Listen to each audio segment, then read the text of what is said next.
খুশিতে খাই। কেজিতে 60 টাকা বাড়ছে। হুম। এখন বিস্কুট খাওয়ার সময় না, ক্ষমা করবেন। গুরুত্বপূর্ণ কথা আছে।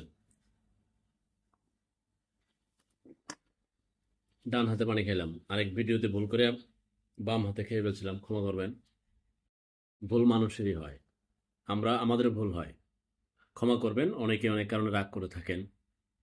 যে বিষয়ে কথা বলছিলাম, পলিথিনের কেজি 60 টাকা বেড়েছে কেজিতে। তো আমাদের যিনি পরিবেশ উপদেষ্টা, ওনাকে অনেকেই ট্রল করে বিউটি উপদেষ্টা বলে, আমি ওনাকে সেটা নাই বললাম, ওনার প্রতি সম্মান রেখে বলছি আমি এদেশের একজন ক্ষুদ্র নাগরিক, মেহনতি সাধারণ মানুষের সাথে আমার চলাফেরা। ওই দালাল, চোর, বাটপাট, ধান্দাবাজ, খপ্পরবাজ, ঘুষখোর এদের সাথে